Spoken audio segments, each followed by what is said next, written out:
تم إنتاج هذا المحتوى في استوديوهات ويدو كونتنت.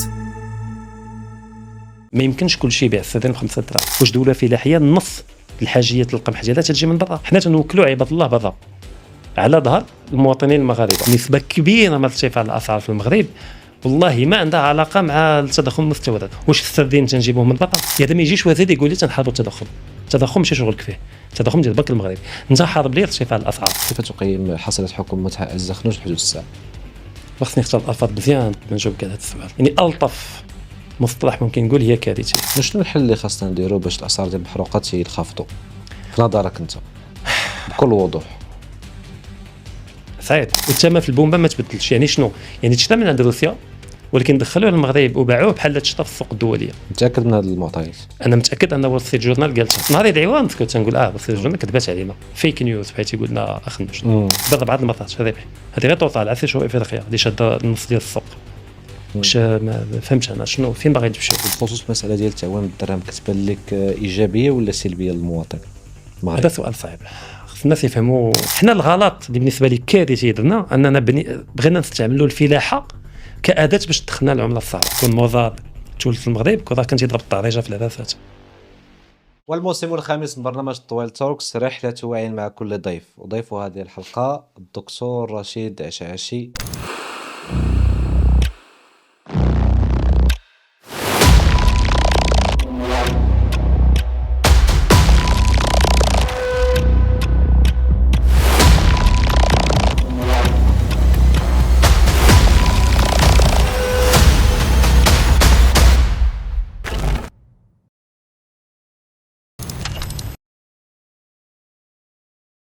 المرة الثانية سراشيد كتكون معنا في برنامج طويل توكس. سراشيد مرحبا بك. بارك الله فيك. نهار كبير هذا. شكرا جزيلا أيضا قبول الدعوة. مرحبا. المرة الثانية. شحال داز على اللقاء ديالنا؟ تقريبا شي عام بحال هكا. عام وشوية كثر. لا كثر شوية. كي جاوك يعني الأغلبية ديال التعاليق في الحلقة؟ لا الحمد لله. كان يعني طبعا يعني كانوا ناس متفقين، كانوا ناس متفقينش، خاصة فاش نهضروا الموضوع الديني تتطرح المسألة ديال الشرعية الخطاب. واش عندك الشرعية باش انك تهضر الدين ما دينش؟ واخا اللي بان لي اللي عجبني ان العقليه ديال الشباب ديال دابا اللي كاين ولات يتفتح الاراء مختلفه والمواقف مختلفه فيما يخص المسائل الدينيه. ولكن على العموم سواء انتقد ولا ما انتقدش راه مهتم. حتى داك تينتقد راه مهتم. وحنا تيهمنا ان الشباب يهتموا بمسائل اللي مهمه. بعد يتفقوا ما يتفقوش هذه مساله ثانويه. وعجبك التاثير ديال الحلقه؟ طبعا شحال واحد في الماليه قال لي شفتك مع الطويل تطلقوا معايا قال لي راشد عشاشي ولا جبتي الا كانت حلقه زوينه. لا تبارك الله العمليه تقوم بها عمل جبار وتخلي الشباب يتسائلوا ويفكروا شي مواضيع اللي ما كانوش يفكروا فيها ربما قبل. اتفقوا معك فاش دويتي على كورونا ودويتي على كاين اللي اتفق كاين اللي لا وكاين اللي لا. هادشي دا فيه رحمه.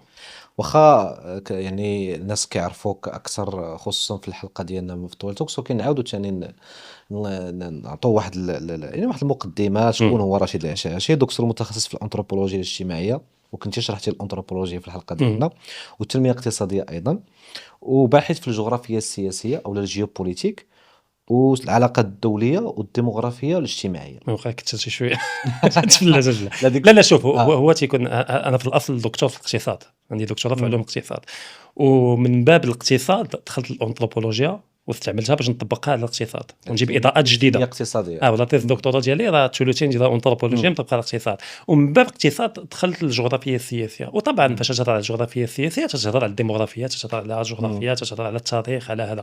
ولكن التخصص ديالي القلب ديال العمل ديالي هو ليكونومي ولا جيوبوليتيك. الانثروبولوجي اداه ماشي انا خبير فيها، اداه تنستعملها. الديموغرافيا اداه تنستعملها باش الناس ما يتحبلهمش انني خبير في هادشي كله. ما يمكنش واحد يكون خبير في هادشي كله.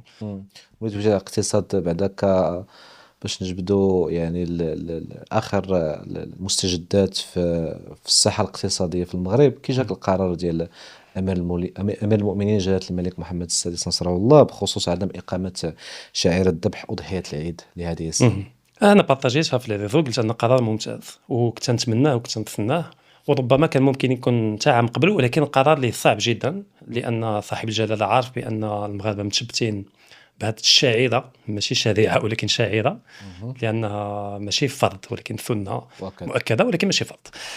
ولكن ثقافيا حنا متشبتين بها ربما اكثر من بعض الفروض وحده اخرى. تلقى واحد ما تيصليش ولكن العيد ما يتفاكلش معاه.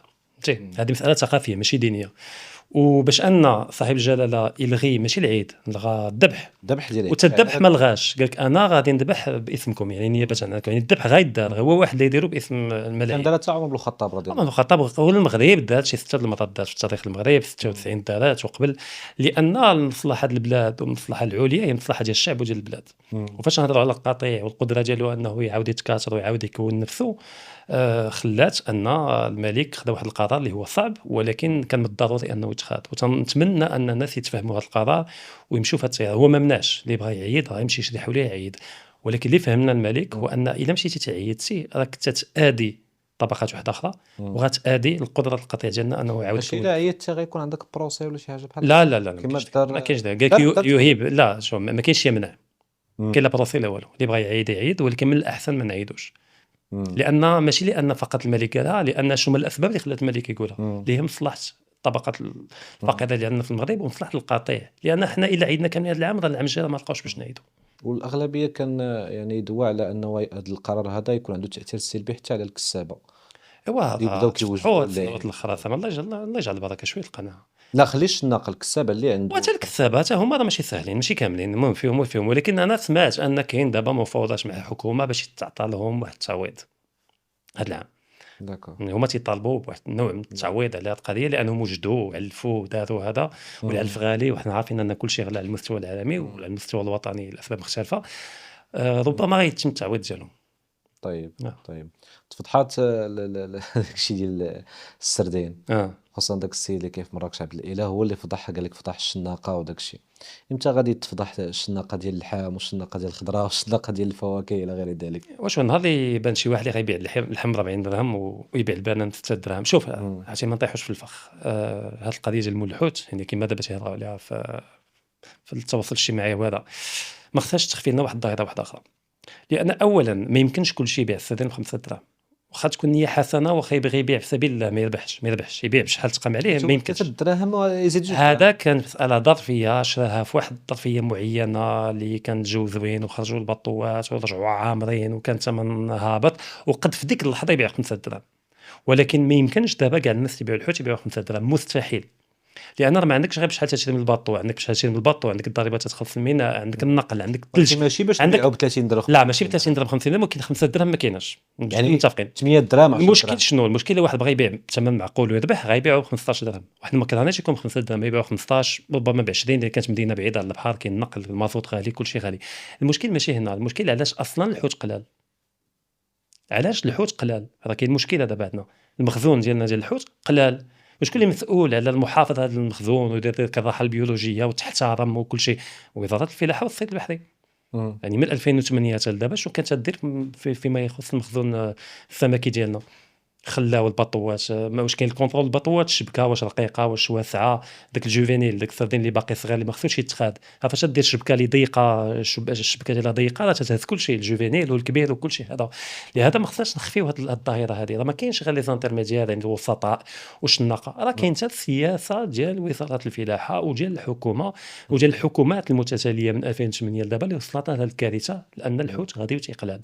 واش وصل لواحد الوقيته تبغي تشري ب 30 درهم ما تلقاش، لان ما كاينش. وزير الفلاحه قال لك اودي بان مثلا السردين قليل حيت بسبب الجفاف، حيت الجفاف عنده واحد التاثير حتى على البحر، كيخلينا الاسماك تبعد شويه على البلاصه اللي فيها الجفاف حيت ما كيلقاو ما ياكلوا في ديك البلاصه. لا هي المساله كاينه، شوف واخا ضحكوا عليه وهذا كاينه، ولكن هذا النصف حقيقه، اللي تخفي حوايج اللي هي اعظم من هذه القضيه. طبعا باش يكون جفاف حتى فاش يكون الجو خايب، باش يكون الجو خايب الحوت تيبعد والبطوات ما تيخرجوش اصلا، يصيدوا فاش يكون الجو خايب، ولكن هذا مشكل عرضي، هذا الجفاف.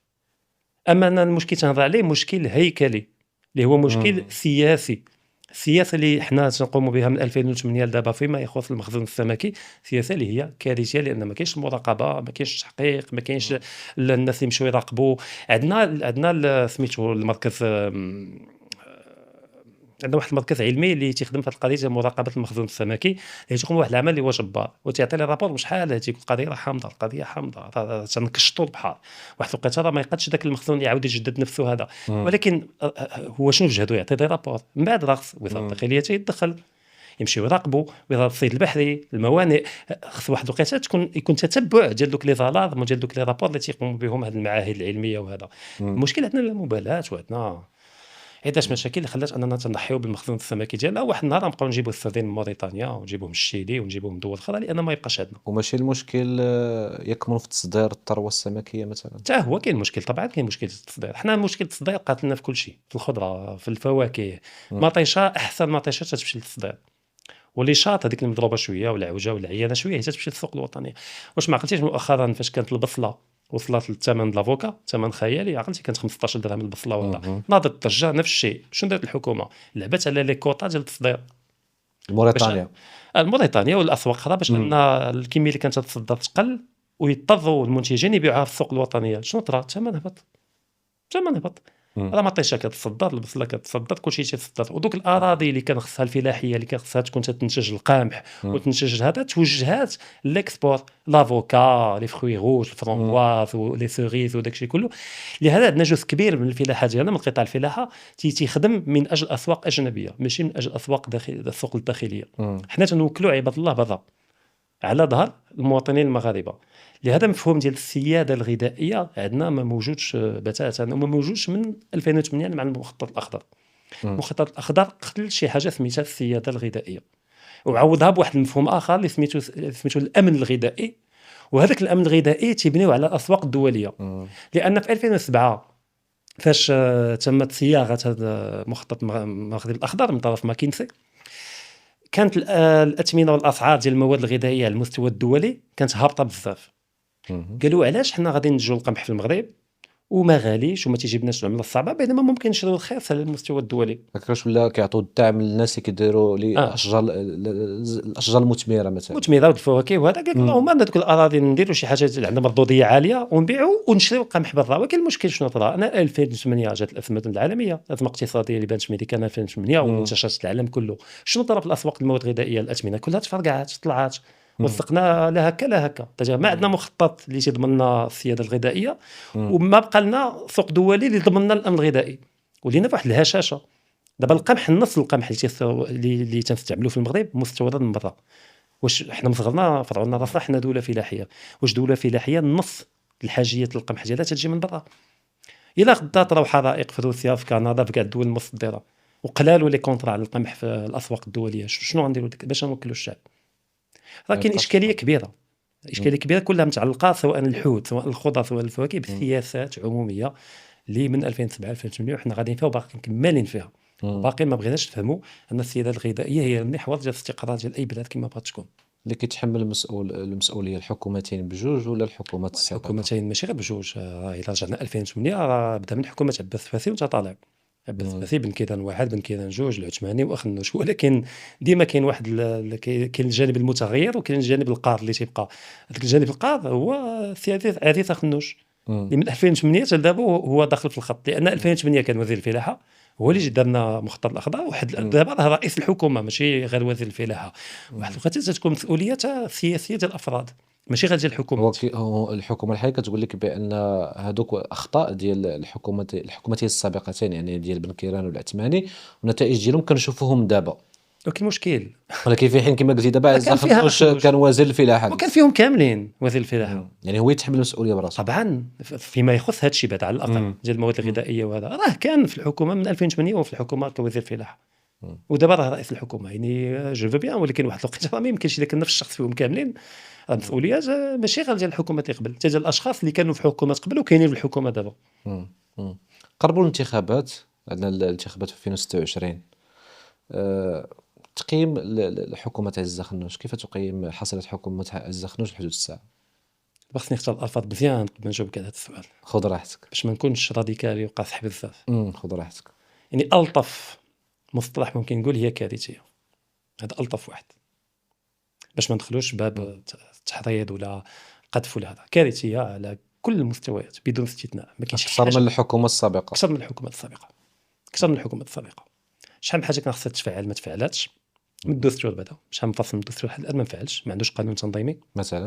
مثلا الفصل اللي تيهضر على المحكمه الدستوريه واللي تعطي الحق للمواطنين الا كانوا مثلا في المحكمه تيتحاكموا الا شكوا ان القانون اللي غيطبق عليهم ولا يقد يطبق عليهم لا دستوري، الدستور تعطيهم الحق يلجؤوا المحكمه الدستوريه ويطرحوا لها السؤال. عافاك المحكمه الدستوريه يقول لنا واش هذا القانون مطابق ولا متناقض مع الدستور، منافي للدستور، وهي تعطي الجواب ديالها. وهي تعطي الجواب ديالها هذاك القانون خصو يسقط ولا اعاده التعديل ديالو لانه متناقض مع الدستور. هاد الساعات حتى واحد هو المرجعيه المحكمه العليا. الدستوريه حد الان هذا الحق اللي عطانا الدستور قال لك كيفاش يتمارس في قانون تنظيمي.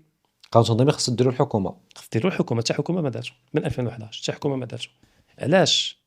لان عارفين ان كاين شحال من قانون بعد الاكثر القوانين اللي تدخل البرلمان خصها تدفع للمحكمه الدستوريه باش تعطي الموافقه ديالها على انه مطابق للدستور عاد يدخل من حيث التنفيذ. حتى مدونه الاسره ايضا كل القوانين بدون استثناء، لان واخا الذي يشرف عليه جلاله الملك، واخا الذي يشرف على جلاله الملك. على الدستور دار باسم شكون؟ باسم جلاله الملك. هادشي ما تتنافيش، بالعكس راه جلاله الملك كيبغي ان القوانين اللي البرلمان يصوت عليها تكون مطابقه للدستور. طبعا غادي يبغي، ولكن المشكل الحكومات هما اللي ما باغاش. النخبه السياسيه ككل ما باغاش، لان عارفين ان العديد من القوانين اللي كاينه دابا في القانون الجنائي في عده قوانين كاين احتمال كبير انها تكون تتناقض مع الدستور. المشكل الا مشات تدار هذا القانون وبانوا ان هذه القوانين كامله منافيه للدستور غادي تلغى. ولكن شو مرحله ثانيه، كاع الناس اللي دانوا بدوك القوانين خص يطلق الصراحه ديالهم وخص التعويض ديالهم. تعوضهم لانهم مشاو للحبس بناء على قانون متناقض مع الدستور. تتؤكد على الناس مثلا اللي دخلوا للحبس يعني الحكم يتحكم عليهم ضد الدستور. القانون ماشي الحكم، القانون اللي يطبق عليهم اللي الحكم عليه ضد الدستور خصو يطلق والتعويض على دوك سنوات السجن يدوز لانه بطريقه لا دستوريه تلح بالحبس. مثلا اي قانون كما بغيت. لا مثلا الاسماء اللي دخلوا للحبس واللي لا ما يمكنش نقول لك اسماء، لان هذا اولا تندخل في مسائل القضاء، مانيش حق نهضر في القضايا اللي تحكمات. وثانيا هادشي ما غيبان حتى المحكمه الدستوريه تعاود تفلي كاع القوانين اللي تفوتات من 2011 لدابا. هادشي خص يدار وتا واحد ما مصلحتو يديرو. هذا مثال ديال عدم تفعيل الدستور بما فيها الجهويه الموسعه فين وصلنا فيها. 2011 كرست هذه القضيه. الان ما شفناش شي تقدم ملموس في هذه القضيه هذه. كانت بالتوازي مع المبادره ديال الحكم الذاتي طبعا، والحمد لله حنا تولي كل جهه كتكلف براسها. لا ماشي تتكلف براسها، يعني غيتعطاو لها واحد الصلاحيات الجهه اللي ما كانش عندها قبل، وتولي عندها واحد لا مارج دو مانوفر كبر من قبل. اقاليم الجنوب هما اللي غتكون عندهم واحد الاوتونومي اللي هي كبر. ودابا المساله ديال الصحراء الحمد لله راه ربحنا شحال من معركه وتقدمنا فيها. والقوه العظمى الاولى تعترف مغربيه الصحراء، فرنسا اعترفت. تقدر تقول النص ديال الكونسي سيكوريتي ديال لونو راه تعترف بها. يعني ممكن دابا نزيدوا خطوه في هذا الجهويه الموسعه، ولكن شكون اللي ماشي في النيفو اللي خصو يطبقها الحكومه، اللي خصها توجد النصوص، اللي خصها توجد كاع الاليات باش انها تكون فعاله وما تكونش غير في الورق. كاينين مشاريع نقدروا نعتبرهم مشاريع ملكيه كبرى اللي مازال ما كملوش، بحال مثلا المشروع ديال الحمايه الاجتماعيه مازال ما كملوش، فهمتي؟ يعني هو اللي كيخليهم انهم كيكونوا كونسونطرين اكثر على ذاك المشروع عاد يدوزوا للمشروع الاخر ديال الجهويه. شوف انا عارف ان الاطفال هما اللي ما تيقدروش يديروا شحال من حاجه دقه واحده. الطفل اذا عطيتيه شي حاجه خصك تخليه يكمل عاد دوز حاجه اخرى. اذا قلتي له دير هذه وهذه تيتلف. تنهضروا على حكومه عباد الله تنهضروا على حكومه دابا الحكومه الامريكيه واش 5 سنين زعما يقدروا يديروا هذا الشيء كامل في ظرف 5 سنين؟ شوف بقات يقدوا ما يقدوش هذه مساله واحده اخرى، ولكن واش يحاولوا يديروا يخدموا على عده شوف تنهضروا على حكومه تنهضروا على عده مستويات اللي متزامنه. عندك المستوى الاستراتيجي تخدم على مشاريع المدى البعيد ل 20 عام 10 سنين 15 20 حتى 40 عام ياك. عندك المستوى التكتيكي اللي هو المستوى اللي قريب عام 6 شهور عام ونص عامين. وعاد عندك المستوى العملي اللي المباشره مع المواطنين. وهذا الا حكومه ما كانتش قادره تخدم على المستوى بثلاثه غتمشي بحالها لان في المشاريع الشخصيه ديالهم تخدموا على هذه المستويات كامله، تيقدوا سبحان الله على المستوى الاستراتيجي والتكتيكي والعملي. وكيفاش تجي مساله المواطن والمساله الشعب المغربي تيبقاو ما قادينش. انا اسمح لي هذا ماشي عذر. وثانيا غير عدم تفعيل جزء من الدستور حتى في السياسه اللي تيقوموا بها فيما يخص ارتفاع الاسعار. فاش تيوليو تشري الحكومه هي العامل الاول في ارتفاع الاسعار ما يمكنش تحل المشكل مع هذوك اللي داروه، مستحيل. بلا ما نهضروا على تضارب المصالح، بلا ما نهضروا على تساؤلات شرعيه اللي كاينه دابا في الشارع واللي كاينه في الصحافه وهذا فيما يخص رئيس الحكومه بحد ذاته وارتفاع الاسعار علاقه مع المحروقات وتثمينات المحروقات. حتى فاش يكون عندك رئيس الحكومه في نفس الوقت هو اول فاعل في السوق ديال المحروقات والسوق ديال الاكسجين وتياخذ صفقات ديال الدوله في تحليه مياه البحر وتياخذ دعم على ديك الصفقه وهو اللي ترأس اللجنه اللي تعطيه ان دوسي غتاخذ ولما تعطي الدعم تولي تيدير وتيعطي راسو وتياخذ تضرب المصالح كتعلم. طبعا المشكله هو تيغلي حتى هو تيساهم في ارتفاع الاسعار وتيساهم في فقدان الثقه في الحكومه وفي السياسات العموميه وهادشي كارثي. الكارثه ديالهم ماشي غير اقتصاديه، بانهم تيقتلوا الثقه الناس في المؤسسات وفي السياسات العموميه، وهذه الجريمه الكبيره. ولكن مجلس المنافسه عنده دور في هذه المساله هذه بخصوص مثلا اسعار المحروقات. طبعا عنده دور، ولكن واش عنده الحريه الحقيقيه ماشي الورقيه؟ الورقيه راه عنده باش انه يتدخل في هذا الشيء. حنا تندخلوا في المسائل المخفيه اللي ما يمكنش نهضروا عليها لان ما عندناش معطيات، ولكن طبعا عنده الامكانيه يدخل وفين يدخل راه فين تحكم عليهم. احمد رحوه راه كان جبد الدوسي المحروقات من جديد اللي كان جبد ايامات السيد رئيس كذاوي وهو عاود جبدو وتحكم عليهم واحد الغرامه اللي تصل 8 كبيره. المليار هي ما كبيراش هي ما كبيراش مقارنه مع الارباح اللي داروا ديك السنوات كامله. 1.8 مليار تحكمات عليهم كاملين خص يجمعوها، ماشي كل واحد يخلص 1.8 مليار. راه لا شيء مقارنه مع الارباح ديالهم. شنو الحل اللي خاصنا نديرو باش الاسعار ديال المحروقات ينخفضوا في نظرك انت بكل وضوح؟ صعيب، خص تكون استقلاليه فعليه ديال مجلس المنافسه، تكون عنده استقلاليه فعليه. لا من غير ما مجلس يبقاوش المنافسه شي حل اخر اللي كيبان لك انت خاصو يدار باش خصنا نفتحوا تحقيق اولا على شنو طرا قبل، والتحقيق ماشي غير تحقيق لجنه اللي تمشي تشوف، هذا يكون تحقيق النيابه العامه ويكون تحقيق ديال المجلس الاعلى للحسابات. علاش؟ لان الى عقلتوا فاش بدات الحرب في اوكرانيا كان وول ستريت جورنال اللي هو من كبار الصحافه الامريكيه خرج واحد الدوسي اللي قال لك بان دول افريقيا الشماليه ولاو تيشريو المازوت من روسيا بواحد الكميه اكبر بكثير من قبل، ملايين البراميل ولاو تيشريو.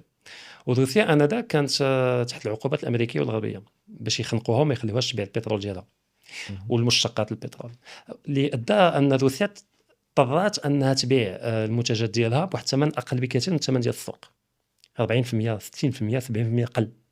يعني مثلا البرميل كان تيسوى $80 هي كانت تبيعه ب 30 غير باش تلقى شكون اللي يشري. كاين دول اللي استغلوا هذه القضيه بحال الهند. الهند شنو اللي تدير؟ ولا تشري بترول من عند روسيا بكميه كبيره تتصفيه عندها وتتعاود تبيعه لاوروبا. علما ان اوروبا هي اللي باغا تقنق روسيا ولات داك البترول الروسي تضرب الدوره وترجع تضرب الدوره ويرجع. وضربات الملايير بهذه الخطه هذه. تركيا نفس الشيء، قام نفس الشيء تشري بترول من روسيا تتبدلو تتعاود تقلب بها اوروبا. المغرب حتى هو طبعا من حقه، حنا ما داخلينش في العقوبات، حنا ماشي دوله غربيه، حقه انه ياخذ البترول ديال روسيا ويصفيه. محطه محطه السمير على ما لا وانا جاي لك دابا تهضر على المازوت ماشي على البترول. هي هذاك خلي داك الجمل هكذاك بوحدو، علاش خنقوه، علاش باغيين يقتلوه، علاش ما واش رجع. المغرب شرا الغازوال من عند روسيا 2 مليون البرميل، راه بزاف.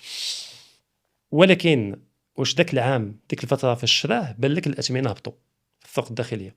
ما هبطوش. يعني ما كيخص يهبطوا، انت شاري ب 30% 70% قل من ثمن السوق، والثمن في البومبا ما تبدلش. يعني شنو؟ يعني تشرا من عند روسيا ولكن دخلوه للمغرب وباعوه بحال تشرا في السوق الدوليه. متاكد من هذه المعطيات؟ انا متاكد ان وول ستريت جورنال قالتها. واش الدوله دعات وول ستريت جورنال؟ واش افريقيا دعات وول ستريت جورنال؟ واش الحكومه دعات؟ واحد ما دعا. اذا حتى واحد ما دعاها سكوتوا علامه الرضا. نهار يدعيوها نسكت تنقول وول ستريت جورنال كذبات علينا، فيك نيوز بحال تيقول لنا اخ نوش. هي الطبله في وول ستريت جورنال قالها والصحافه حتى هي عاودت قالتها، خداتها ومشاو قلبوا هذا.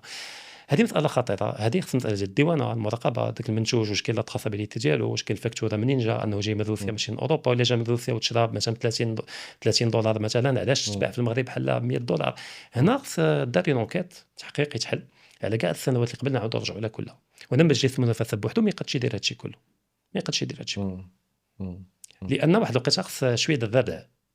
خصك الناس ماشي يحشموا، خصك الناس يخافوا من القانون ويعرفوا ان هادشي تيديروا راه لا قانوني وغير دستوري. المقاطعه ماشي حل. ما يمكن شوف يمكنش السيركولاسيون، ممكن تقاطع شركه واحده جوج ثلاثه، ولكن ما يمكنش تقاطع ليسونس مازوت ولا ليسونس بالمره. شي خدمه اللي عنده موطور، اللي عنده طوموبيل، اللي عنده تريبوتر، ما يمكنش. هذا هما علاش يقدروا يديروا هكا، لان ما كاينش بديل. كاين منتوجات اللي فيهم بديل، طلعوا غلاو الزبده غنشري المارغرين، ديما كاين بديل فين نمشي الا المازوت ولا ليسونس. اولا خاص تكون عندك طوموبيل الكتريك، وحتى هي كارثه، حتى هي مشكله، حتى هي بوحدها. شحال عندك لوطونومي قليله، مشي تشارجيها وفين غتشارجيها؟ لي بون دو ريشارج هذا ما كاينش في المغرب فين ما مشيتي، تولي اشكاليه. وماشي كلشي عنده الامكانيه باش يشري طوموبيل الكتريك. اللي عنده موطور بيجو 103 شنو يشري بيجو الكتريك؟ ما عندوش، ما عنده ما يدير، مضطر يمشي للخدمه.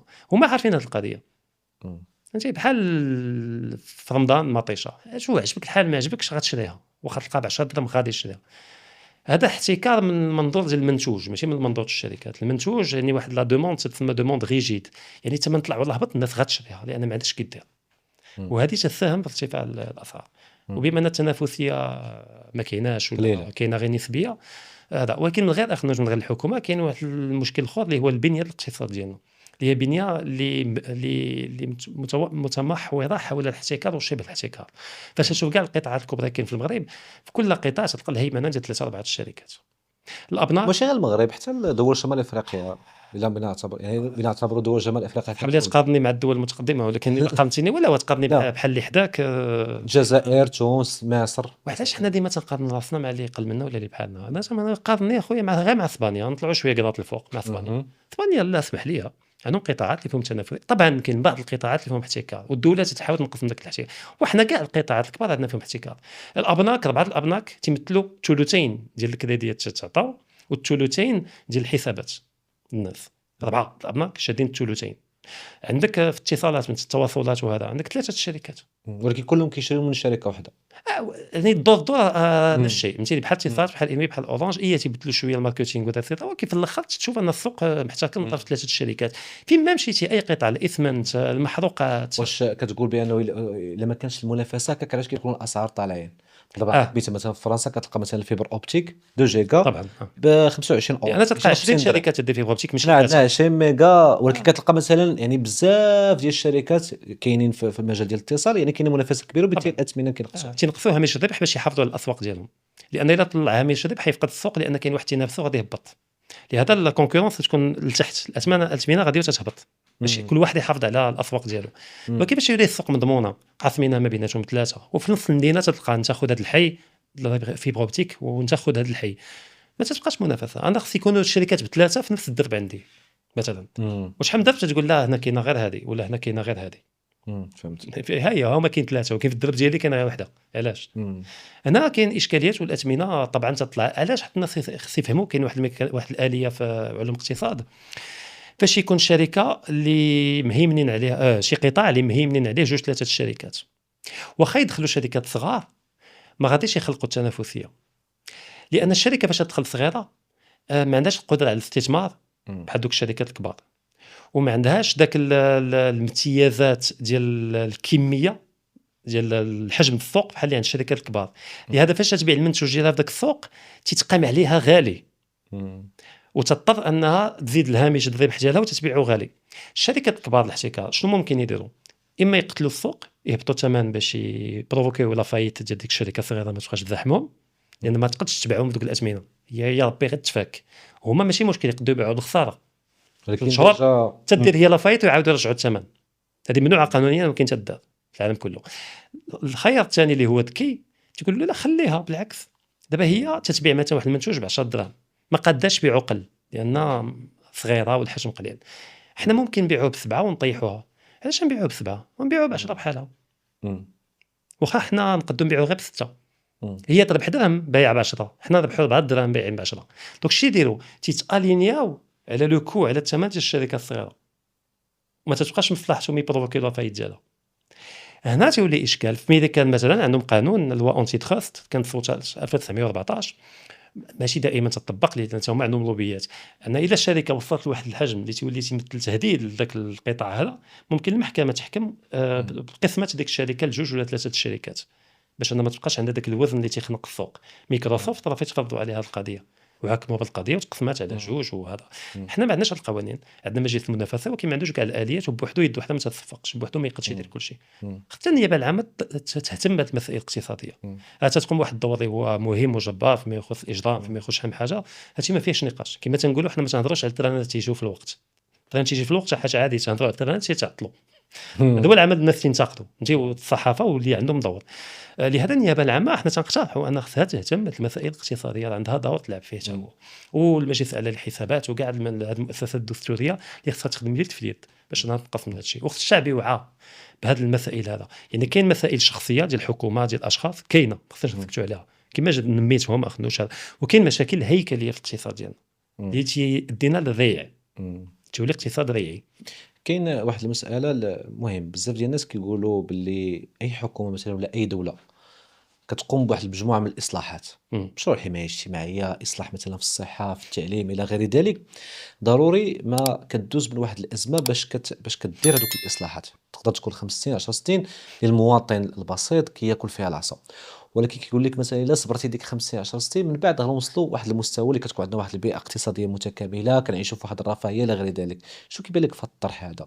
واش الإصلاحات اللي كدير مثلًا دولة ما أولا حكومة ما ضروري ما كتكون بالتوازي مع أزمة اللي كيعيشها مثلًا المواطن البسيط؟ شوف، هو كلشي عنده علاقة بالشفافية.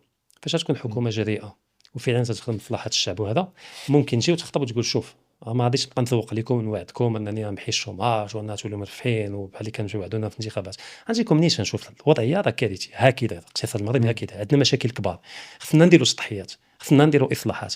واحد الجيل غادي خصو يضحي، بحال في كوريا الجنوبية باش ديماراو، إمم. قالوا هاد الجيل غادي خصو يضحي باش الأجيال الأخرى تعيش مزيان، غيخدموا 12 ساعة في النهار والسميك يكون هابط، ولكن إمم. خصنا نشوفوا النتيجة ديال هاد التضحية. ولكن تضحي وما تشوفش النتيجه ديال انك تضحي، هنا تتولي المساله ديال المصداقيه. دابا واش بيني وبين غدا غيخرج الحكومه الناطق الرسمي غادي يقول شوف غادي نضحيو من اجل هذا وهذا، واش يثيق فيهم شي واحد؟ ما غيتيقش. انا نشوفوا حنا تنضحيو ونشوفوا وحدين اخرين غاديين في سيارات فاخره غاديين تدفعوا وغاديين تدار الثوره ديالهم وهذا ثروة. شوف الثروه ديالهم. المشكل ديال المصداقيه، انا مستعد نضحي ولكن نضحي ماشي في سبيل اغناء الناس اخرين، نضحي في سبيل الجيل اللي جاي من بعد. ولكن الحكومة كتقول لك بأنه داروا مجموعة من الإصلاحات اللي بحال مثلًا كيقول لك ما يسمى بالزيادة التاريخية مثلًا الموظفين ديال التعليم ولا أساتذة التعليم، السميك أولا راه ما كاين الصباط حتى حتى هو زياده، طلع راه ما كاين حتى زياده، لان الناس خصها تفهم ان التضخم 6500 درهم. ماشي زياده. انا نقول لك أستاذ. علاش، انا نقول لك علاش. دابا تصور عندك 100 درهم في جيبك، هذه 5 سنين. حنا دابا هذه نرجعوا للماضي، حنا هذه 5 سنين وعندنا 100 درهم في الجيب. إمم. 100 درهم تسمح لك تشري تقضية ديال السيمانة 100 كوميره مثلا مثلًا. نسهلوا، ولا 100 اللي بغيتي 100 كوميره. دازت 5 سنين اليوم 2025، واش ديك 100 درهم تجيب لك 100 من داك الشيء اللي كنتي تشري؟ تجيب واحد 85 بحال هكا. تقل حسب المنتوج اللي نهضروا عليه. إمم. علاش هاد الاثمنه طلعت؟ بسبب الانفلاسيون. الانفلاسيون وارتفاع الاسعار اللي عنده اسباب هيكليه اللي هضرنا عليها دابا، والسياسات بجوجهم تيتجمعوا. غيجي عندك الدوله تقول لك شوف 2025 غنزيدك، غنعطيك 20 درهم فوق ديك 100 زياده. مزيان. اتفق معايا؟ ولكن يلاه غتجيب لك 100 كوميرة. وربما ما تجيبها لكش، ربما ما تجيبها لكش، غتقربك ال 100 ولكن ما توصلكش 100. لهذا فاش تشوف التضخم ديال هاد 5 سنين الاخرى، راه واخا دوز من 6000 7000 درهم ما زادتكش، راه غير نقصات من داكشي اللي فقدتي، ولكن شنو لان التضخم تراكمي. أكثر؟ ما تزيدنيش شنو اكثر. الحل؟ الحل هو ان هذا التضخم وهذا ارتفاع الاسعار تنقص منه توازيا ولكن مع ممكن يكون ارتفاع التضخم كيف المدخول. العالم كامل. لا شوف، ارتفاع الاسعار في المغرب عنده عده اسباب. عندك اولا التضخم المستورد، فعلا فاش ليسونس ولا البترول تيغلى في العالم، راه تيغلى في العالم، راه ماشي خنوش، ماشي الحكومه اللي غلاتو وتنستوردوه غالي، وذاك الغلا راه تنستوردوه حتى هو، ما عندنا ما نديرو. ولكن نقدر نقول لك نسبه كبيره من ارتفاع الاسعار في المغرب والله ما عندها علاقه مع التضخم المستورد، عندها علاقه مع هذا الشيء. واش السردين تنجيبوه من برا لا. وغلا، اللحم تنجوه متفق معايا هنا في المغرب، مم. اللحم من خلينا من الغنمي البقري تنجوه في المغرب غادي وتيغلى، راه 120 درهم انا عاقل عليه كان 80 75 درهم الكيلو. هذا هادشي ما يمكنش تسميه في التضخم المستورد. لا ولكن كاين الجفاف ايضا، واخا كاين الجفاف في الرؤوس ديال المواشي وكذا. لا ماشي. شوف موريتانيا ما عندهاش الجفاف. موريتانيا موريتانيا شحال كيتباع عندها اللحم ديال البقري مثلا؟ موريتانيا الرؤوس تصدرهم، هي بغات تبيع المغرب الرؤوس، عندها 30 مليون راس اكثر من المواطنين. علاش؟ عشان سياسه ذكيه تيراعيو المسائل والتكنولوجيا وتيراقبوا وتتابعوا المسائل. حنا المخطط الاخضر خذ فلوس وسير دير اللي بغيتي، واحد ما يجي يراقبك من بعد واش هذاك الدعم اللي خديتي استعملتي ولا لا. خديتي دعم باش تاخذ تراكتور ثقل فيه البي من بعد، شكون يجي يراقب داك التراكتور فين مشى، واش باقي عندك، واش باقي تخدم به ولا لا. تنبدلوا الفلوس وفي الاخر تشوف ان الانتاجيه فيها اشكاليه، ولا تنبيعوا لافوكا لبرا وهنا ما عندناش مطيشه كافيه والبصله ما كافياش. كاين عوامل اللي هي هيكليه وعندها علاقه مع السياسات النقديه ديال البنك المغرب ومع السياسات الحكوميه والاقتصاديه ديال الحكومات اللي كانوا قبل وديال هذه الحكومه هذه. الا حيدنا هذه المشاكل هذه غادي نقصوا 80% من العوامل اللي تؤديو لارتفاع الاسعار. غتبقى لنا غير التضخم المستورد هو اللي غيبقى. ولا يبقى نفس الشيء فاش تشوف مثلا المحروقات ليسونس غلا متفقين، وكيفاش تشوف الهامش الربح ديالهم كيكون كثير. واش ما عندكش فين تبقى زعما شويه في هامش الربح؟ معلوم كثير بزاف. تشوف في البروميير تريمستر الشهور الاولى 2024 التوتال تتقول لك ان الربح ديالها الربح ماشي الشيء الربح الصافي البروفيت. تضرب ب4 كبر 4 المرات الربح. هذه غير توتال عرفتي شو افريقيا اللي شاده النص ديال السوق. واش ما فهمتش انا شنو فين باغي تمشيو هي واحد الوقيته ربما خص قوانين اللي تضبط هوامش الربح. هي حنا سوق حره وليبراليه وهذا واش ديك الهضره كلها، ولكن هامش الربح في مسائل اللي استراتيجيه وحساسه بحال المحروقات خص يكون تقنين ديال هذا هامش الربح وتكون مراقبه فعليه، لان الا غلات المحروقات راه كلشي تيغلى. الثمن ديال نقل البضائع تيغلى، الثمن ديال لي زيتين باش ينتجوا تيغلى، الثمن ديال انتاج الطاقه كيغلى لان الطاقه ننتجوها حتى بالفيول وتا هو خصو شاد داك المارشي ديال الفيول مع الوين. يعني كلشي تيغلى. ايه تضخم مستوى نتفق معك، ولكن عاوتاني ما نتفقولوش كلشي. يعني حتى ديك الزياده مثلا ديال 1500 درهم لكل استاذ ماشي بحال ما زدتي والو. يلا نقصتي له شويه من داكشي اللي خسر.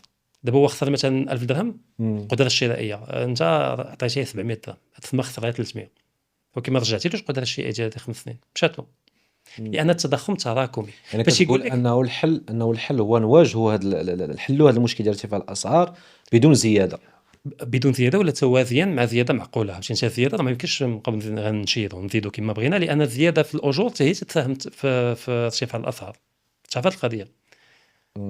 نفترضوا مثلا غدا شي امير سعودي يجي للمغرب يقول شوف انا غادي ندوبلي الماندات ديال كلشي من عندي من جيبي، انت تشد 6000 درهم نعطيك 12000، انت تشد 20000 نعطيك 2000 نعطيك 4000. نولوا بحال اوروبا. لا بسبب الشكل ديال فرنسا. لا الاثمنه كلها تضرب في 4. هي غتضرب في 4 وغتضرب الزيرو كاع داكشي اللي عطا. ماشي ما هذيك القيمه اللي عطا غتمشي في عام ولا في عامين، لان شحال ما الكتله النقديه المخزون النقدي الفلوس اللي كاينه في الاقتصاد كتكبر، كل ما الاثمنه كتطلع الى المنتوجيه ما طلعتش. حيت شوف عندك معادله فيها جوج ديال باش ما نطيحوش على ما نطيحوش في المشكل ديال ان الفلوس ما تبقاش عندهم قيمه. هذا هو التضخم. التضخم نقدي ما عندوش علاقه بالبنزين ولا المازوت، هذا عنده علاقه بالكميه النقود في علاقتها مع الانتاج الوطني.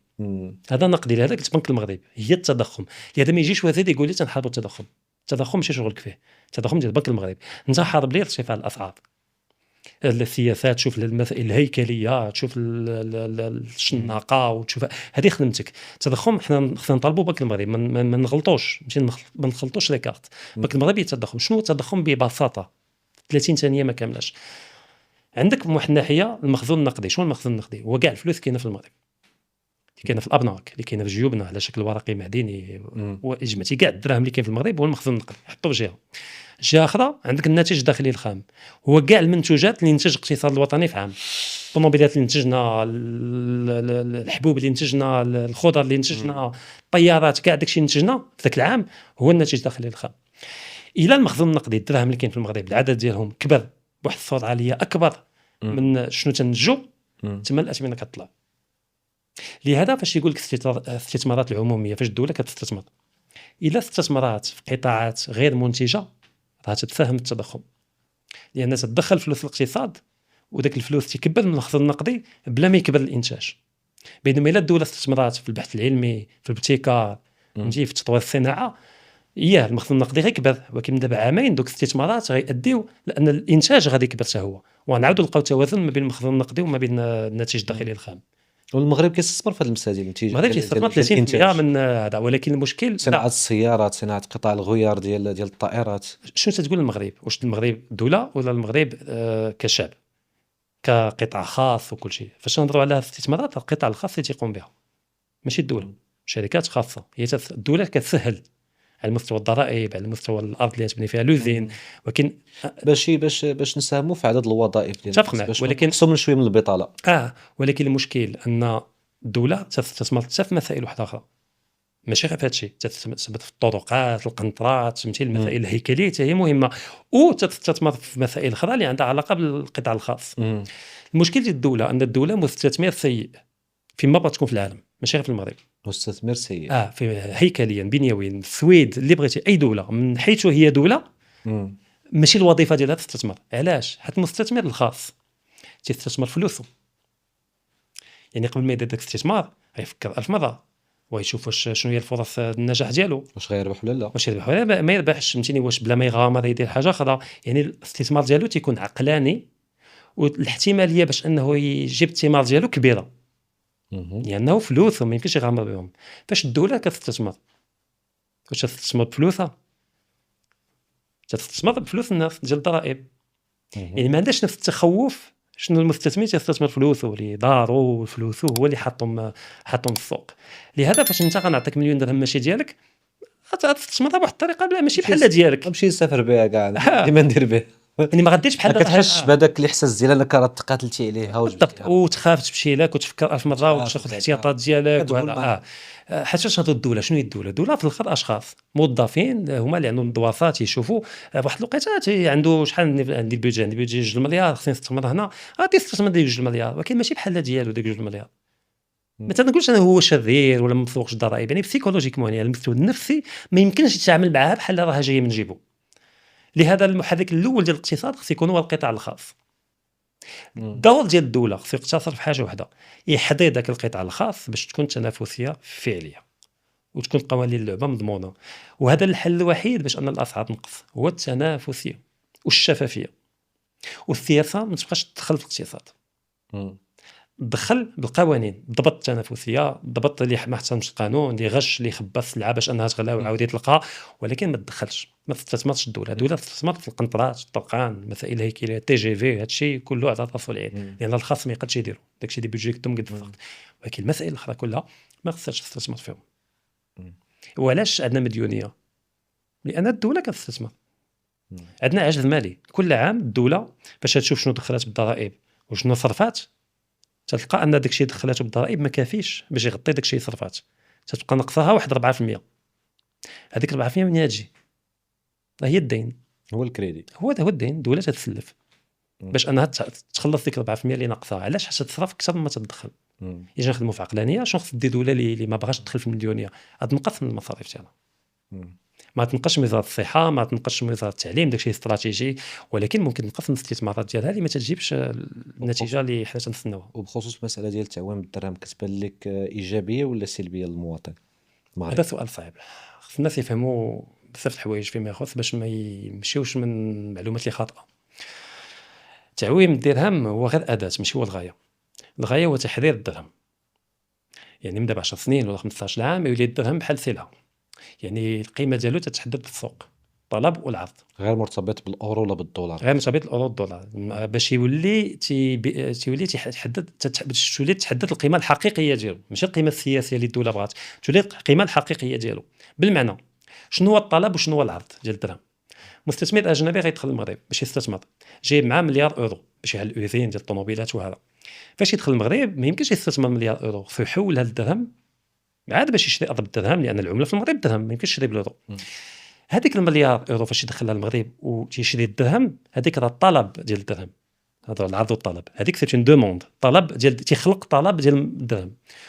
وديك المليار اورو اللي غتحول ل 10 مليار درهم تتادي لخلق 10 مليار ديال الدرهم. المقابل ديالها هو هذاك المليار اورو اللي غيمشي للريزيرف دو شونج. هذا تيخلق طلب. شنو هو العرض ديال الدرهم؟ هو واحد بغى يخرج الدوفيز، غيمشي غادي يقول هاكم الدراهم وعطيوني لورو في البيرو دو شونج ولا في البنكه ولا مكان. دابا كل نهار غادي يكون طلب وعرض ديال الدرهم. الاستثمارات الخارجيه غتخلق طلب ديال الدرهم، والاستثمارات اللي من المغرب لها يخلقوا عرض ديال الدرهم. حتى السياحه ايضا والسياحه تطلب، تخلق طلب ديال الدرهم، يعني تيجيو بليرو تيصرفوه. شنو غيطرا الا كان الطلب ديال الدرهم اعلى من العرض ديال الدرهم؟ القيمه ديال الدرهم تطلع. ولا كان العرض ديال الدرهم اعلى من الطلب ديال الدرهم، القيمه ديال الدرهم تهبط مقارنه مع اليورو والدولار وهذا. المشكله الاقتصادات اللي بحالنا، كيفاش ممكن تحرص ان الدرهم تبقى القيمه ديالو مزيانه شويه طالعه، ولكن ماشي بزاف، حتى الدرهم طالع بزاف تيخنق الاقتصاد. خصها تكون جذابه للاستثمارات، خص ديما يكون الطلب ديال الدرهم اكثر من العرض. يعني خص ديما يجي السياحه، يجي القيمه ديال الدرهم تولي تبقى تقرب شويه للدولار ولا تقرب. لا، ما خصهاش تقرب الدولار، ولكن تبقى في واحد المستوى اللي مزيان، ما تطلعش بزاف وما تهبطش. المهم خصها دابا باش ما تهبطش، خصها ديما تحافظ على الجاذبيه. الدرهم يبقى ديما مطلوب، ديما الاستثمارات يجيو من برا، ويجيو السياح والمغاربه، اولا نصدروا بزاف ولا نصدروا بزاف باش ندخلوا العمله ونصرفوا الدرهم تماما. المشكل شنو عندنا عجز اقتصادي، من غير العجز المالي عندنا عجز اقتصادي. بالمعنى تنستوردوا من الخارج كثر ما تنصدروا. المغرب الاقتصاد المغربي تيجي من برا اكثر مما تيبيع لبرا. دونك خاصو يبيع الدرهم للدولار علاش؟ العرض كيكون اكثر من اه الطلب. يعني في اطار تحرير الدرهم هذا العجز الاقتصادي غادي يؤدي لانخفاض قيمه الدرهم. فهمتي؟ لان باش نخلصوا الواردات اللي هي اكثر من الصادرات خصنا نبيعوا الدرهم بزاف باش ناخذوا له نخلصوا هذوك اللي جبنا من عندهم المنتوجات. هذه مساله اشكاليه. لهذا انا كنت ضد هذا تعويم الدرهم لان الغايه ديالو هي تحرير الدرهم. ولكن عاوتاني باش نكونوا واقعيين ماشي في الشعبويه، حتى هذا الدرهم كما هو دابا راه ما يمكنش نحافظوا عليه بالاقتصاد كما هو عندنا دابا. حيت الدرهم ستابل اللي ما تيتبدلش مقارنه ولا تيتبدلها شويه مقارنه مع الدولار اليورو، راه ماشي قانون اللي تيجعل هذه المعادله ممكنه، راه تدخل مستمر ديال البنك المغربي باش تحافظ عليه في ذاك المستوى. فاش تشوف ان الدرهم هبط خصها هي تبقى تشري الدرهم دونك هي التدخل ديال البنك المغربي باش وليش يحافظ على طبعا باش يحافظ باش ما على نلقاوش مشكل من بعد. باش ما يطلعش وما يهبطش بزاف. يعني ولكن باش البنك المغربي تشري الدرهم باش تشري بالدوفيز. دونك تيمشي لنا الدوفيز باش نحافظوا على الدرهم في نفس المستوى. وحنا الدوفيز اصلا عندنا اشكاليه لان عندنا عجز تجاري تنستوردوا، يعني تيمشي لنا الدوفيز اكثر ما تيدخل لنا. شنو تيدخل لنا الصادرات فين تيمشي لنا الدوفيز شي تنستوردوا. يعني ديما عندنا واحد النقص ديال الدوفيز، ونقطه ضعف الاقتصاد المغربي هو المشكله ديال العمله الصعبه. ولكن المداخل ديال السياح ما كافياش باش ما كافياش باش تعوض. واخا عندنا زعما بزاف كتلقاهم واخا الدوبل على السياح ما تكفيش، لان ما يمكنش تبني سياسه ديال التوازن التجاري على السياح. اكثر من 2 مليون سائح تبنيها يكون عندنا في المغرب. تبنيها على التكنولوجيا. واش تتبيع مطيشه واش تجيب ايفون؟ شحال من صندوق المطيشه خصك تبيع باش يلاه تجيب دوفيز يسمح لك تخلص الايفون اللي تدخل، ولا بيسي بورطابل اللي تدخل، ولا الماك اللي تدخل، ولا الكاميرا اللي تنصوروا بها اللي تدخل. ولا ما يمكنش تبني. حنا الغلط اللي بالنسبه لي كارثي درنا اننا بغينا نستعملوا الفلاحه كاداه باش تدخلنا العمله الصعبه. خص التكنولوجيا هي اللي الصناعه ولكن صناعه السيارات هما بداو فيها. بداو من بعد ما كافياش. شوف الناس تفهم واحد القضيه. حنا ما تصنعوش الطيارات، ما تصنعوش الطوموبيلات. راه راس مال الاجنبي اللي تيصنع عندنا الطوموبيلات. فاش نقول المغرب تيصدر طوموبيلات راه ماشي طوموبيلات مغربيه، طوموبيلات اجنبيه اللي تجمعات هنا وتصنعات هنا. وقتاش نقولوا حنا تنصدروا طوموبيلات تنصنعوا طوموبيلات نهايه تكون ماركه مغربيه تاع الطوموبيلات واذين مغربيه ديال الطوموبيلات. ولكن هذوك الاستثمارات الاجنبيه راه كيجيو كيطلبوا الدرهم باش يستثمروا في صناعه السيارات. هادو غدا ما بقاش عاجبهم الحال يمشيو لتونس. اش بقى تقول المغرب تيصدر السيارات؟ ما يبقاش يصدر الطيارات. حيت ماشي هو اللي كان تيصدرهم، راس مال الاجنبي في المغرب اللي تيصدر السيارات. القطع ديال الغيار ديال الطيارات نفس الشيء. غدا غيمشيو لمصر مثلا. هذيك الشركات تقول لك انا الضرائب جاوني حسن. شركات اجنبيه حيت كلهم شركات اجنبيه. ثق تشاوشهم وغادي يمشيو لدول اخرى وانت تثق لها هكا لا هكا، لان ما عندناش السياده التكنولوجيا. يعني واخا يمشيو بغاو نكملوا داكشي كانوا تيديروا عندنا ما نعرفوش. واش المغرب نقدروا نصايبوا موتور هيبريد ديال الطوموبيل، نصايبوا دو ازد من الاول حتى الاخر، من البياسه الاولى حتى البياسه الاخرى. نظريا نقدوا الا درنا سياسه باش نوصلوا لهم دابا 10 سنين ممكن، ولكن السياسه ما كايناش. لهذا الدول اللي فاضه راسها فاش تجيب استثمارات خارجيه وتتبغي تعطيهم امتيازات ديما كتفرض عليهم ان في الصفقه وفي المعادله يكون واحد انتقال تكنولوجي. غنخليك تجي تصايب طوموبيلات عندي ونهبط لك الضرائب ونعطيك الفونسي الاراضي اللي تبني فيهم الوثائق وكل شيء، ولكن 5% من دوك التكنولوجيات غدوزهم لنا على شكل براءه بروفي ديال التكنولوجيا. علاش؟ باش حنا نتعلموا. فهمتي؟ حنا ما تنفرضوا ولو براءه واحده ما تنطلبوش بها. تجي رونو تجي بيجو تيجوا كاملين الرويضه ما نعرفوش نصايبوها اذا مشاو، لان هذاك الكاوتشوك. ولكن هذوك الشركات اللي كيصنعوا الطوموبيلات اللي كيخدموا مغاربه. هذوك المغاربه راه كيتعلموا عندهم، كيتعلموا الحرفه وكيتعلموا التصنيع، ما كيتعلموش التكنولوجيا. هذاك مثال الشركات الصغرى اللي تكون دايره بدوك الشركات الكبار الاجنبيه. التكنولوجيا وهنا خص الحكومه والدوله دير سياسه. لا شكون اللي كيتكلف بالتكنولوجيا وسط المصنع؟ لا موظفين المغاربه. لا ماشي هادشي نهضر دابا. التكنولوجيا فيها جوج مستويات. شرح لي. فيها المستوى العملي، جبتي لي واحد الروبو علمتيني كيفاش نستعملو باش انني نصايب الرويضه ونصايب هذا، ولكن باش نصايب انا الروبو.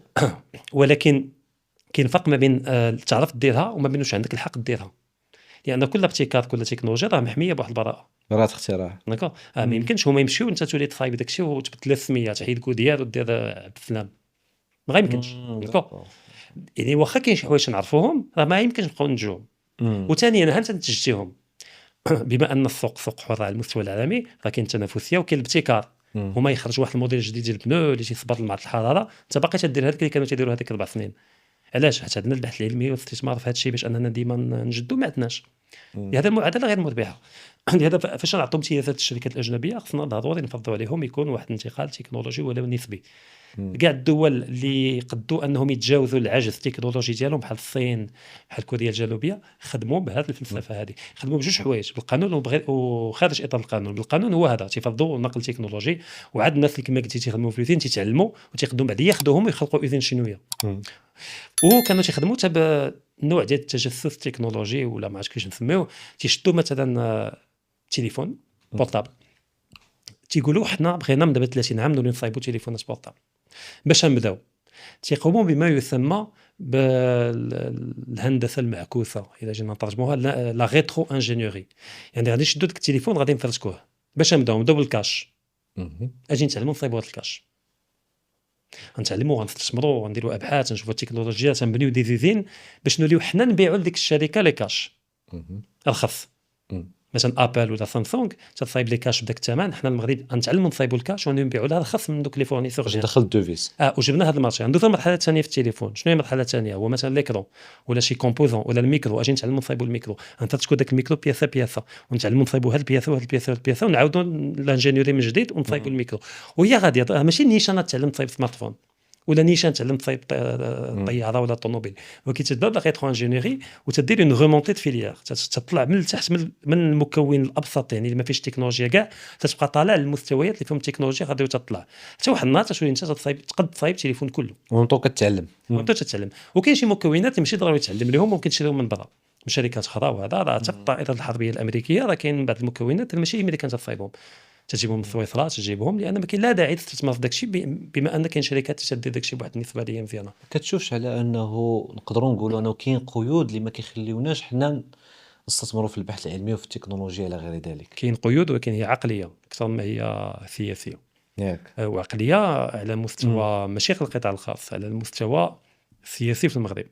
لاننا تنظن تيجيب لي الله بعض المرات عندنا في اللا شعور ديال النخبه السياسيه ديالنا ما كاينش الايمان ان الشعب المغربي عنده القدره انه يولي شعب متطور ومتقدم واقتصادي ولا متقدم متطور.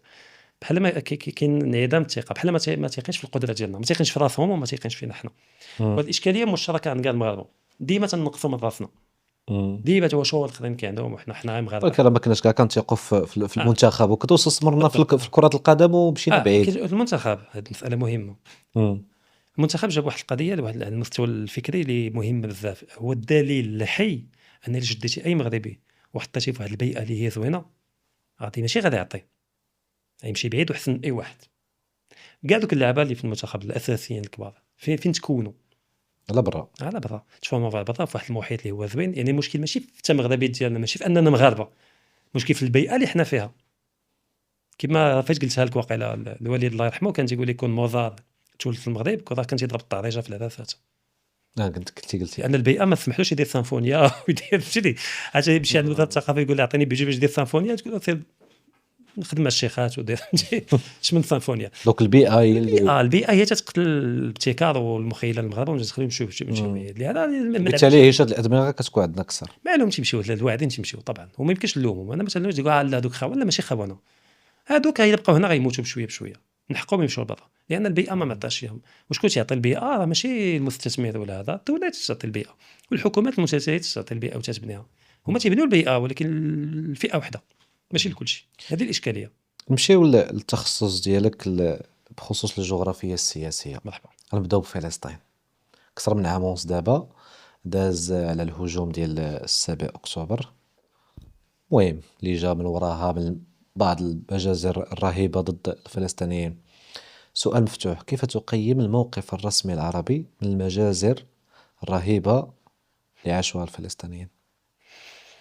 أنا الشعور اللي كان عندي هو أن القيادات العربية كانت في واحد المعادلة بحال حانية تتسنى غير المجدوف باش نعاودو نكملوا كاع داكشي اللي كان بدا قبل. لا التطبيع ولا العلاقات ولا مع امريكان وهذا. كانوا ادانات شكليه، كانوا ادانات فعليه، ولكن داكشي ما يمكنش يوصل للمستوى ديال شنو كان تيدار في غزه. انا داك شفنا من دول اخرى اللي ما اسلاميه مع عربيه ادانات اكثر شراسه من الادانات اللي جاو من الدول العربيه. تشوف فنزويلا، تشوف البرازيل، تشوف حتى اسبانيا براسها، ادانات اللي اقصح بكثير من الادانات اللي جات من الدول العربيه. لان للاسف ماشي للاسف، لحسن الحظ الحقيقه هاد المجزره ماشي حرب، لان حرب تستلزم جوج جيوش. هاد المجزره اللي طرات بغزه طيحت الاقنعه ديال كلشي، ديال الغرب اولا اللي فقد المصداقيه ديال داك الشويه اللي بقى له المصداقيه مشات له كلها. الولايات المتحده الامريكيه حتى هي من الغرب كله، الغرب كله بدون استثناء. علاش؟ حيت شفنا كيفاش كانوا يتعاملوا مع الحرب في اوكرانيا، اللي كانوا مستعدين يدخلوا في حرب عالميه ثالثه باسم المدنيين الاوكرانيين بالنفاق ديالهم وبداك الشيء كله. ولكن في غزه شفنا كيفاش انباطحوا كاملين بدون استثناء. كان تيمشي نتنياهو مشى الامريكان استقبلوا بالتصفيقات، وكان تيقول جوج كلمات تيبداو يصفقوا عليه في الكونغرس. فالاذاعات الغربيه الفرنسيه خاصه اللي هما منبطحين كاع في اوروبا، اللوبي الاسرائيلي نفس الشيء، الامداح وشي اسرائيلي تيدافع على راسو، وهذوك راه ماشي مدنيين، هذوك راه محاربين مستقبليين. يعني شدوا الخطاب الاسرائيلي ديال راك ما تقتلش الطفل الفلسطيني، راك تقتل محارب فلسطيني مستقبلا ما يكبر يولي محارب.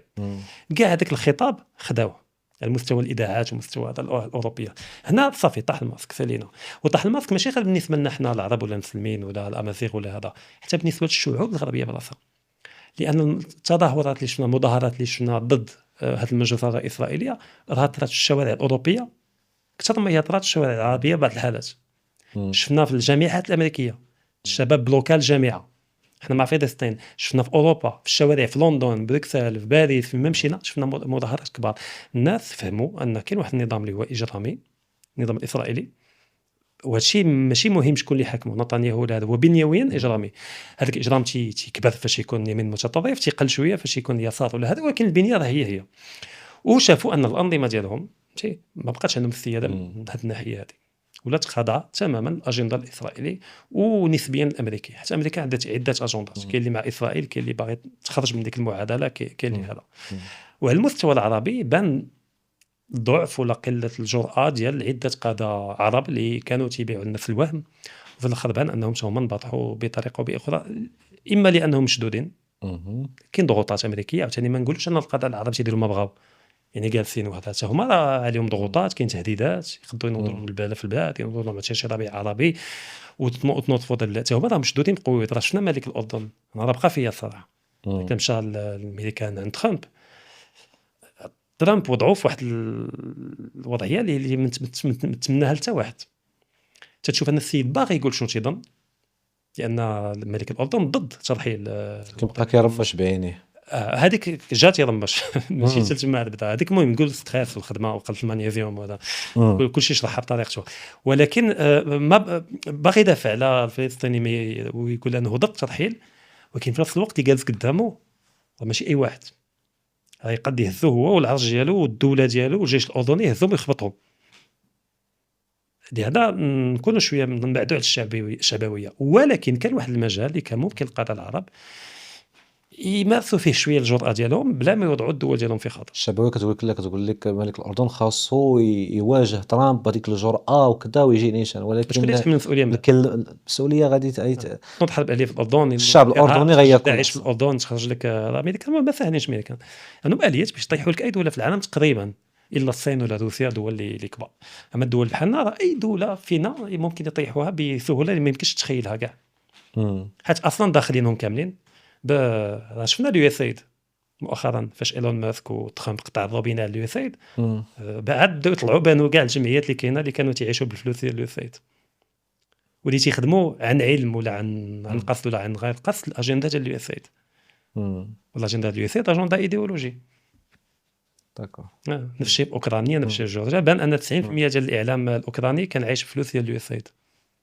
فين هي الديمقراطيه، فين هي استقلاليه الاعلام؟ هي هذا داخلين كاع الدول العربيه داخلينهم، ماشي غير بالجمعيات، داخلينهم بالمخابرات وبالجمعيات وبالاقتصاد وكل شيء. يباركوا على بوطونات راه غتنوض روينه. لهذا خصنا نقدروا هذه المساله هذه، ولكن في نفس الوقت خصنا نطالبوا بهم بواحد الجرأه اللي هي معقوله اللي ممكن نرجعوا للهجوم ديال 7 اكتوبر. كاينه واحد المقاربه كتقول انه قبل من الهجوم ديال 7 اكتوبر، يعني من بعد ما مجموعه من الدول العربيه طبعت مع اسرائيل، وكان واحد التطبيع ما بين السنه والشيعه، ما بين السعوديه وايران، وكانت يعني بحال قلتي اخبار كتروج بانه يعني قريب المملكه العربيه السعوديه تطبع مع اسرائيل. وبالتالي يعني هاد الأخبار اللي دارت ما بين السعودية وإسرائيل خلّت أن إيران أنها تعطي الضوء الأخضر لحركة حماس باش أنها دير هذاك الهجوم ديال 7 أكتوبر. شنو رأيك في هاد المقاربة هادي؟ لا شوف، هي مقاربة منطقية، ولكن ماشي أي حاجة منطقية راها حقيقية. داك الشي بدنا أنا بين حنا بغينا نعرفوا الحقيقة. ولكن عندها واحد التناسقية، ماشي متناقضة، ولكن ما تنآمنش بها. أنا تنآمن اللي بانوا أدلة، كنت نقولها في الأول، ولكن بعد بانوا أدلة اللي يسمحوا لي أنني نكمل نقولها، تفضل أحسن. وأن هذه مسألة عندها علاقة بالمخابرات الإسرائيلية من الأول. كانوا عارفين تدقيق العملية وقتاش طرا، فين طرا، وكيفاش غيديروا لحماس وكل شيء. ماشي غير كانوا عارفين وخلاوها طرا وسهلوا ليها باش طرا، ولكن بنقل الجنود الإسرائيليين. إسرائيل كتقول لك فشل أولي ديال الاستخبارات هذه العسكرية. طريقة زوينة باش يسوقوها، ولكن فاش تشوف آريتس وتشوف الصحافة الإسرائيلية اللي تنتقد الحكومة الإسرائيلية أكثر من واحد الحرية اللي ما عندناش حنا باش ننتقدوا إسرائيل في الدول العربية، جبدوا شحال من دوسيي اللي تخلينا نظنوا أن كانوا باغيين هذه العملية طرا باش تكون عندهم الذريعة والسبب باش أنهم يقوموا بداك الشيء اللي قاموا به في التطهير العرقي. التطهير العرقي بالضبط، مزيان ملي كتجي التطهير العرقي، لأن ماشي إبادة. الإبادة راه تقتل واحد العرق كله. التطهير العرقي ممكن يتم بالإبادة، ممكن يتم بالتهجير. حد الناس غزة راه 2 مليون. إذا كانت الإبادة تقتل 40,000 واحد ولا 50,000 واحد، يعني إما إسرائيل معوقة في الإبادة ما تستعرفش دير الإبادة، إما راه ماشي إبادة. ولكن التطهير العرقي إسرائيل بغات تقوم بالتطهير العرقي في قطاع غزة، ولكن باش تقوم بالتطهير العرقي أمام العالم وأمام المنظمات الدولية وهذا، خصك شي حاجة اللي طرا بحال 11 شتنبر اللي تخلي العالم كله مصدوم، واي حاجه دير اسرائيل يقولوا طبعا فكنشوف شنو طرا لهم. دونك خلقوا واحد 11 سبتمبر صغير تما وسمحوا له يطلع. هادو المسائل اللي دابا مدعومه بادله مباشره ولا غير مباشره. شنو هي الغايه ديال اسرائيل في هادشي كله؟ اش غادير بهذا الذكاء؟ اولا عندهم واحد المشروع اللي هو مشروع بناء قناه اللي سميتها قناه بن غوريون، اللي غادي تلاقي ما بين البحر الأحمر وما بين البحر الأبيض، لا ميديتيراني، البحر الأبيض المتوسط. علاش؟ باش تنافس قناة السويس. طيب. تسمح تلاقي ما بين المحيط الهندي والمحيطات الأخرى، وما بين المحيط الأطلسي مرورا البحر الأبيض المتوسط. وفاش تشوف التجارة العالمية اللي تدوز الباخرات، أساسا الباخرات جزء كبير منها تيدوز من قناة السويس، وتعطي لمصر واحد الموقع اللي هو استراتيجي. يعني سدات ذاك القناة راه تقد تخلق مشاكل كبيره على مستوى الاقتصاد الدولي. اسرائيل بغات ان تكون قناه ديالها، وباش انها تحفظ وتدوز خصها تدوز من فوق قطاع غزه باش تبقى في التراب الاسرائيلي بين قوسين وتخرج على البحر الابيض المتوسط. ولكن المسار القصير واللي اقل تكلفه اقتصاديا هو يدوز وسط غزه، يقطع قطاع غزه ويوصل للبحر، ويلو الباخرات تيدوزوا من المحيط الهندي للبحر الاحمر ودوز على التراب الاسرائيلي بالقناه ويخرجوا في البحر الابيض المتوسط. المشكل اللي عندهم ان سواء بناو القناه فوق شمال غزه ولا كاع بعد، تيبقاو ديما داخلين في ذاك المساحه اللي ممكن حماس تضرب فيها الصواريخ ديالها. ولكن ما كاينينش قنوات وحدين اخرين من غير ما انهم يدوزوا من غزه في شمال غزه الفوق، يعني بحال غادي لتل ابيب. بشحال يتقام؟ يتقام اكثر. مالو ما يتقام اكثر، خصو يدوز على مدن ويدوز على هذا، فهمتي؟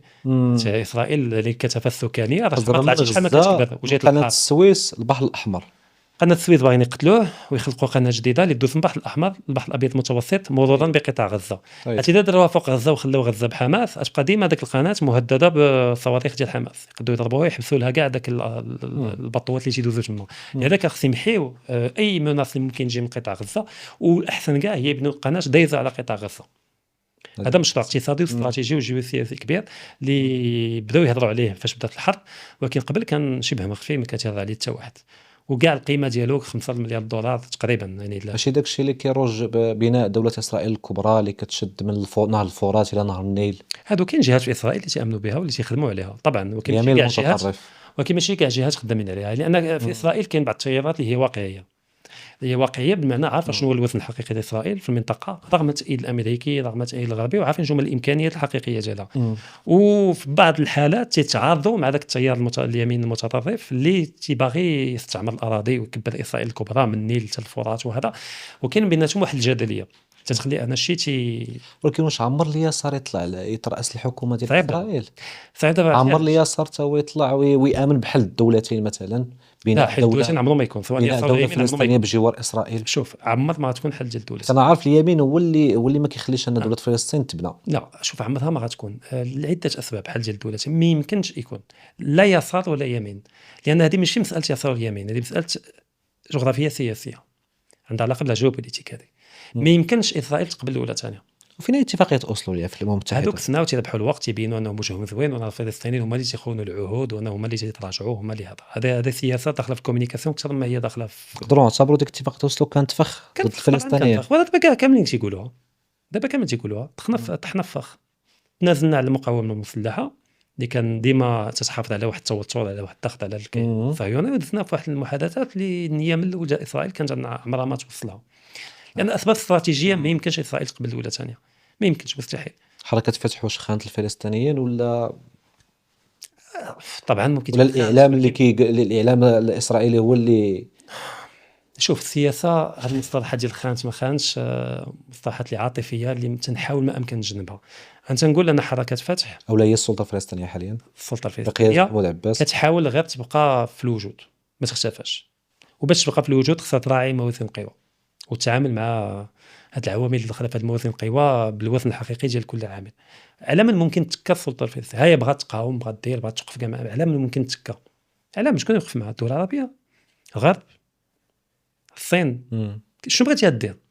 غتدخل في مقاومه اللي غتادي عاوتاني 50,000 واحد مات ولا 40,000 واحد مات، فهمتي؟ ومستوطنات يرجعوا ويجي ترامب يقول لك انا نتقدى. علاش حركة حماس متكية على إيران؟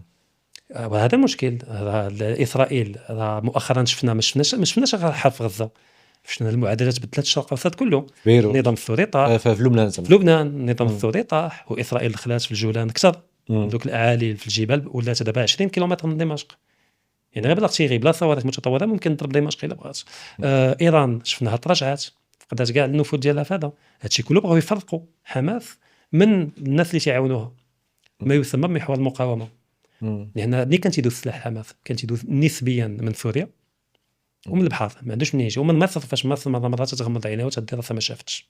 حتى مصر تلعب واحد اللعب اللي ماشي هادشي سهل، بغيت نفهم انا، وعندها ما الحق ديالها. عرفتش انا واش مع اسرائيل واش مع حماس، ما فهمتش. مصر راها مع مصر، ما خصناش نبقاو نطالبوا الدول يكونوا اكثر من الحجم ديالهم. مصر خصها تكون واقفه على المصالح المصريه، هادشي اللي غنطالب منها، ما يحسبهاش على حاجه اخرى. الا كانت المصالح ديالها تيترتب عليها انها تدعم القضيه الفلسطينيه، غادي تدعم القضيه الفلسطينيه. كانت تيترتب عليها انها تكمل شو دير راسها ما شافتش، غادي تكمل شو دير راسها ما شافتش. بحال الأردن بحال الاردن، حتى دوله بوحدها في العالم العربي ما تقدر شي حاجه بالحق. الا كان موقف مشترك ممكن نلعبوا على موازين القوى، ممكن نغيروا شحال من حاجه، ولكن للاسف طبعا كل شيء تيدار باش ما يكونش واحد الموقف اللي هو مشترك. بحال ما بيننا ما بين الجزائر ديما خص يكون صراع مصطنع. حنا في الحاله ديالنا من جهه الجزائر هي اللي العامل الاول في الاشكاليه، وحنا عطيناهم عده فرص باش انهم يخرجوا من هذا المأزق اللي هما دخلوا راسهم فيه بلا ما يفقدوا المصداقيه ديالهم. ما بغاوش، باقيين مكملين هذا. وفي دول اخرى ما بيناتهم حتى هما نفس الشيء. السعوديه انا عجبني فاش قلتي على ايران، ماشي ما بين الشيعة والسنة، ما بين إيران والسعودية كدول. كدول رانا كنسميه تقارب سني شيعي. لأن إيران السعودية قامت واحد العملية، كانوا ديما هذا، قامت واحد العملية اللي جريئة بزاف. وقتاش بدات؟ شنو السبب الرئيسي ديالها؟ هو القضية ديال الخاشقجي.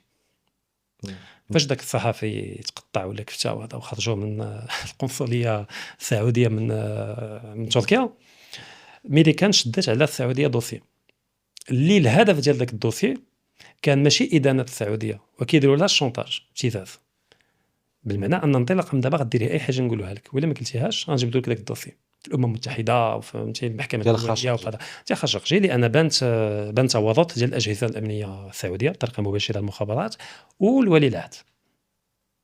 هادشي اللي في الدوسي عندهم في ميريكان، انه ولي العهد هو اللي فيزي، هو الهدف ديال هادشي كله. ولي العهد السعوديه عنده مشروع للسعوديه، نقدروا نتفقوا معاه، نقدروا نبغيو، نقدروا نكرهوا، نقدروا اللي بغينا، ولكن الواقع هو ان عنده مشروع للسعوديه، ان تولي دوله عندها واحد السياده، ما تبقاش غير في التبعيه لولايات المتحده والتبعيه لهذا. وثانيا ما يمكنش يحقق هذا المشروع هذا الا كان مشدود بالابتزاز الامريكي بهذا الدوسي ديال خاشقجي. مهم. باش شاده امريكان شاده بالتهديد الايراني، حنا اللي حامينك. هكاك على السعوديه. لاكور الاتفاقيه ديال كوينسي مهم. اللي كانت سنات في الربعينات ما بين الميريكان والسعوديه، البترول ضد الحمايه، مم. وبقى حتى الان خدامه رسميا في الاوراق. ولكن شنو شافت السعوديه؟ شافت الحرب ديالها مع اليمن اللي هي حرب مع ايران في اليمن الحوثيين. كيما الحوثيين. شافت ان امريكا ما وقفاتش معها، خلاتها بوحدها تتفكر في اليمن. اضطرت السعوديه انها تقلب على حلفاء عرب بما فيها المغرب، شافت كل واحد شنو يجيب هذا غير الشرعيه باش ما تسماش بوحدها تدير حرب ضد اليمنيين، باش تسمى العالم العربي كله تيدير حرب. المغرب عاونها. ها المغرب عاونها. عاونا في الاول عسكريا ومن بعد تراجع الجانب العسكري ولا غير الجانب اللوجستيكي. فاش مات لينا الله يرحمه بيلوت دو شاس، فاش طيحوا لنا واحد اف 16 طيب تما تراجعنا على الجانب العسكري وبقينا غير في الخلفيه اللوجستيك. تسكي لوجيستيك. وكاين كان دول بحال الامارات اللي دخلوا حتى في الجانب الحربي. كلات قتلها السعوديه ما ربحاتش، خسرات. اليمنيين بصنادل وبمطريات شادين ما كاينش ما يطلقوش، عندهم قضيات يامنوا بها صحيحه ماشي صحيحه يامنوا بها مستعدين يموتوا. الجيش السعودي ما قادش، وامريكا طلقاتهم ديك القضيه ما عاونتهمش وخلاتهم.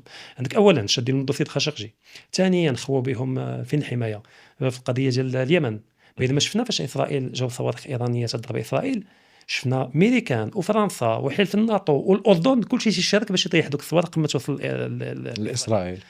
وعلاش الصواريخ فاش تجي من اليمن ديال الحوثيين تضرب السعوديه، تضرب الاقتصاد السعودي، المسائل البتروليه وهذا فين هي الطائرات الامريكيه؟ يعني قاعده امريكيه تما. علاش ما يديروش لي باتريوت ديالهم؟ خلاوهم منهم ليهم. ولي العهد فهم ان خصو يخرج من هذه المعادله هذه ويدخل معادله جديده، والظرفيه سمحت له، لان الحرب مع في اوكرانيا بينات ان العالم ما بقاش احادي القطبيه ولا متعدد القطبيه رسميا. دابا صافي شحال هذه كان في طور النمو، هذه التعدديه كانت في طور النمو، دابا راه بانت بطريقه واضحه. وبان له ان دابا هذه الوقيته باش انني نبدا نخرج شويه من هذه التبعيه، وماشي تماما عمره ما يخرج من تبعيه تمام امريكا، ولكن نقص منها لصالح حلفاء اخرين. ولهذا شفنا واحد الجرأة من عند ولي العهد محمد بن سلمان فاش امريكان بغات تضغط على السعوديه باش انها تكثر من الانتاج البترول باش تطيح ثمن البترول في السوق.